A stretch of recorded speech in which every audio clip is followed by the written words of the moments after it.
योग गुरु रामदेव पर supreme court का कोप कम होने का नाम ही नहीं ले रहा। रामदेव ने सोचा था कि माफीनामा छापने के बाद कोर्ट है पिघल जाएगा, मगर कोर्ट है कि मानता ही नहीं। सुप्रीम कोर्ट ने पतंजलि के वकीलों को माफीनामे के ओरिजिनल प्रिंट ना देने पर बुरी तरह से फटकारा।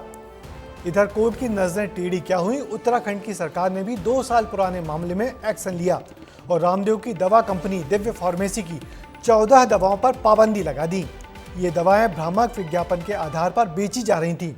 उधर कोविशील्ड वैक्सीन वाली एस्ट्राजेनेका कंपनी ने भी खुद मान लिया कि उसके कोविड टीके से खून का थक्का बन सकता है। दवा और वैक्सीन पर सवाल उठाती ये रिपोर्ट जरूर देखिए। 1.5 घंटे बाबा की सुनवाई, फटकार के बाद 14 प्रोडक्ट्स पर गाज। क्या होगा पतंजलि का भविष्य?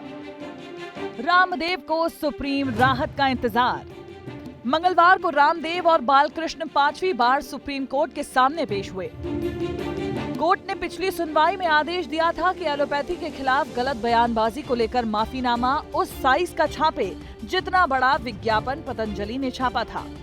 पतंजलि ने 24 अप्रैल को माफीनामा छापा, मगर इस माफीनामा का ओरिजिनल न्यूज़पेपर पतंजलि की ओर से कोर्ट में पेश नहीं किया गया। कोर्ट ने इस पर रामदेव के वकील मुकुल रोहतगी को फटकार लगाई है। 5वीं पेशी में सुप्रीम कोर्ट ने कहा है कि पतंजलि की ओर से न्यूज़पेपर क्यों नहीं जमा किया गया, उसकी जगह ई-फाइलिंग क्यों की गई। पतंजलि से कम्युनिकेशन की कमी है, हम अपने हाथ खड़े कर रहे हैं। पतंजलि के वकील बहुत स्मार्ट हैं, जानबूझकर माफीनामे का ओरिजिनल प्रिंट नहीं दिया गया। सुप्रीम कोर्ट ने पतंजलि पर समय पर कार्रवाई नहीं करने को लेकर उत्तराखंड सरकार को भी फटकार लगाई। इन सब के बीच कोर्ट ने अगली सुनवाई में बाबा रामदेव और आचार्य बालकृष्ण को सुनवाई के दौरान मौजूद रहने से भी छूट दे दी है। पीठ ने मामले पर अगली सुनवाई के लिए 14 मई की तारीख तय की। इससे पहले पतंजलि को उत्तराखंड सरकार ने भी एक बड़ा झटका दिया। दरअसल सुप्रीम कोर्ट की फटकार के बाद उत्तराखंड सरकार ने 2 साल से अटके मामले में 2 दिन के भीतर एक्शन लेते हुए पतंजलि की सहयोगी कंपनी दिव्य फार्मेसी को बड़ा झटका दिया और इस कंपनी के 14 प्रोडक्ट्स पर बैन लगा दिए। दिव्य फार्मेसी की इन दवाओं पर भ्रामक विज्ञापन और ड्रग्स व मैजिक रेमेडिक एक्ट का उल्लंघन करने का आरोप लगाया। अगर आप भी पतंजलि के प्रोडक्ट्स का इस्तेमाल करते हैं तो जान लीजिए कि कहीं उसी प्रोडक्ट को सरकार ने बैन तो नहीं कर दिया। बैन होने वाले प्रोडक्ट्स में Swasari gold, BP grid, Swasari वटी, मधु ग्रिड, श्वासारी प्रवाही, श्वासारी अवलेह, ब्रोंकोम, मधुनाशिनी वटी extra power, Livamrit advance, लिवो grid, Muktavati extra power, आई ग्रिड कोल्ड, लिपिडोम और पतंजलि दृष्टि आई ड्रॉप का नाम शामिल है। अब ये प्रोडक्ट मार्केट में देखने को नहीं मिलेंगे, ना ही इन प्रोडक्ट की मैन्युफैक्चरिंग होगी। पतंजलि की दिव्य फार्मेसी की स्थापना साल 2006 में स्वामी रामदेव और बालकृष्ण ने की थी। कंपनी का कार्यालय दिल्ली और मुख्यालय हरिद्वार में है। ये कंपनी सौंदर्य प्रसाधन, आयुर्वेदिक दवा, व्यक्तिगत देखभाल और खाद्य उत्पादों का निर्माण करती है। रामदेव कंपनी का प्रतिनिधित्व करते हैं। रामदेव कंपनी के रणनीतिक निर्णय भी लेते हैं। पतंजलि साल 2016 में देश की सबसे तेजी से बढ़ने वाली FMCG कंपनियों में से एक थी। साल 2020 में इसका मूल्य 3000 करोड़ के बराबर था। रामदेव और पतंजलि पर यह आरोप भी बार बार लग रहे थे कि उन्होंने कोविड वैक्सीन का मजाक बनाया, खुद की दवा से इलाज होने का दावा भी किया। लेकिन अब उसी कोविशील्ड वैक्सीन पर सवाल उठ रहे हैं, जिसको कोविड के वक्त देश में लोगों की जान बचाने के लिए लगाया गया था। दरअसल कोविशील्ड वैक्सीन वाली एस्ट्राजेनेका कंपनी ने ये खुद माना है कि उसके कोविड टीके से खून का थक्का बन सकता है। दरअसल लंदन में कई लोग वैक्सीन लगाने से बीमार हो गए। जेमी स्कॉट नाम के शख्स बीमार हुए।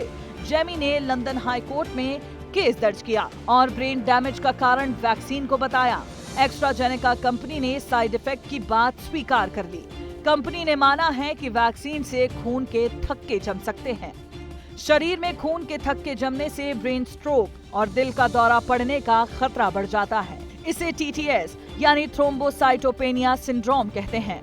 हालांकि डॉक्टर्स का मानना है कि लगातार गलत लाइफस्टाइल फॉलो करने के कारण लोग खून के थक्के जमाने जैसी परेशानियों का सामना कर रहे हैं। आजकल की एजुकेशन और लाइफस्टाइल जो भी उसमें स्ट्रेस लेवल इतना ज़्यादा हो जाता है, उसका फ़र्क ही पड़ता है इन सब चीज़ों पे। तो ये सब मेन कारण है। उसके साथ एडिक्शन वगैरह भी जो है, ड्रग्स हैं, स्मोकिंग है, ड्रिंक्स हैं, तो ये सब बहुत सारे फैक्टर्स हैं जिनका असर बच्चों पे जल्दी दिखना शुरू हो गया आजकल। आपको बता दें कि इसी ऑक्सफोर्ड एस्ट्राजेनेका कंपनी ने भारत में कोविशील्ड नाम की वैक्सीन लगाई थी, जिसको करोड़ों लोगों ने लगाया था, क्योंकि ये गांव-गांव उपलब्ध कराई गई थी। हालांकि भारत में कुछ महीने पहले की गई ICMR स्टडी के आधार पर सरकार ने कहा है कि कोविड वैक्सीन के कारण हार्ट अटैक नहीं हो रहे हैं। ब्यूरो रिपोर्ट, विस्तार न्यूज।